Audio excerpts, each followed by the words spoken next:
everyone, and welcome to a new booktube video. It's been ages since my last video, and that wasn't even really a booktube video, that was more of a vlog kind of video. So yeah, finally I'm back.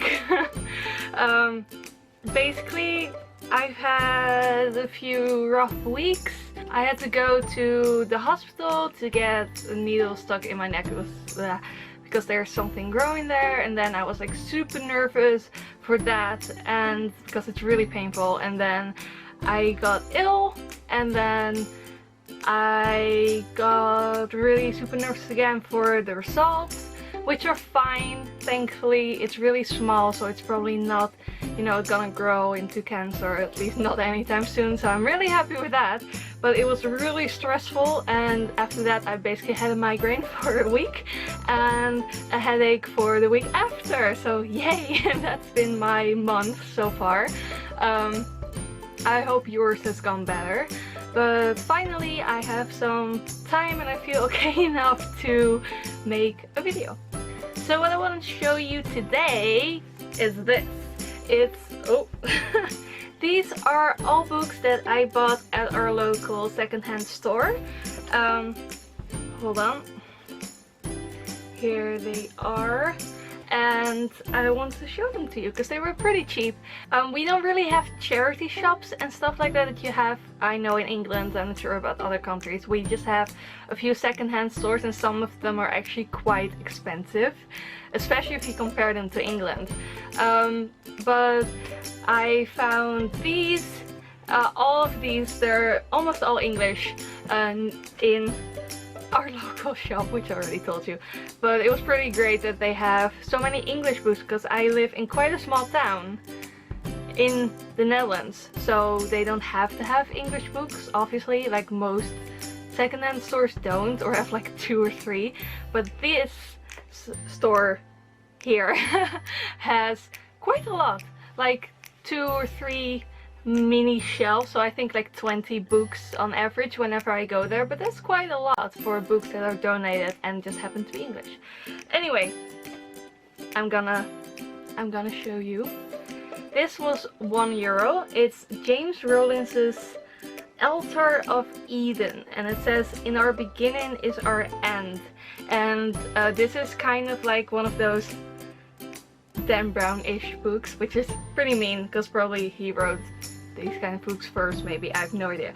But anyway, it's kind of like a mystery book. It's about a vet called Lorna Polk, and she goes to a shipwrecked fishing boat, and what she finds there is all kinds of exotic animals, and she thinks that these are smugglers, you know, trying to smuggle those exotic animals. But then when she takes a closer look, all these animals have really weird deformities, and beside that, they are all super intelligent, so that sounded awesome. And Lorna, she tries to find out where these animals come from and what they are, and it just sounded really interesting, and I can't wait to read this. Next is the Irish Fairy book, which I can't wait to read. It's by Alfred Percival Grace, and there's a little illustration in front of a little boy and a horse. And I love folk tales, and I love fairy tales, and just tales in general, and I love that these are Irish fairy tales, so I wonder if I actually know any of them. Probably not. And I'm really excited to read these. I love learning more about cultures and stuff and countries and everything through folk tales. It's really interesting, and I'm really happy that I found this. Then we have About a Boy by Nick Hornby. This was also €1, and I've seen the movie About a Boy like 2 times, I think, and I started the series About a Boy and I still have to finish it.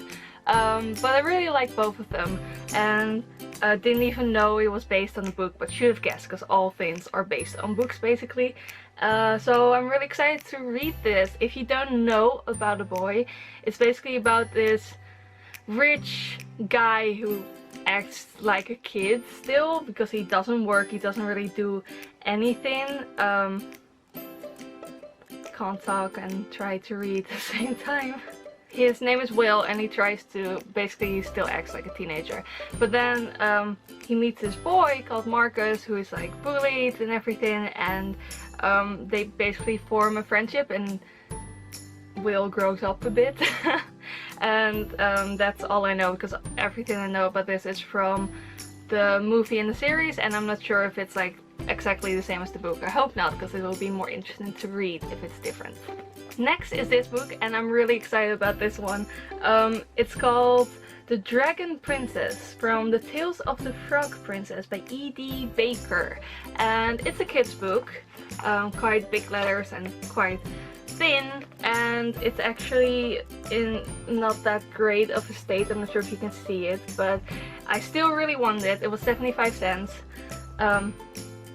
And it's basically about this princess, Millie, who is cursed because whenever she loses her temper she turns into a dragon, and because she's a little girl she loses her temper all the time.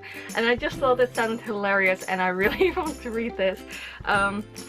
So yeah, this is probably going on my to be read pile, like somewhere on the top, so I can read it really soon.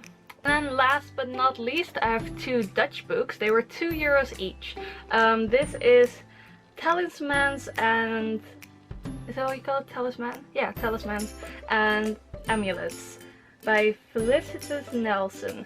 So basically it's like a little encyclopedia or guide to like all these amulets and things like that that actually exist and from all different cultures, and then explains what they mean. And I love books like this because I've always been interested in history and, like I said, fairy tales and like everything to do with cultures, different cultures, and especially if it's slightly magical. I love that.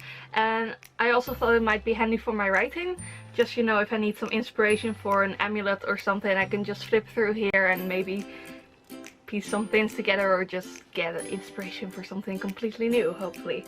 And yeah, so I'm not gonna read this, but I'm gonna put it somewhere that I can grab it now and again and just read a few pages. And this book is quite similar. It's called Symbols of the Incas, Mayans and Aztecs, if I say that right, because this is in Dutch.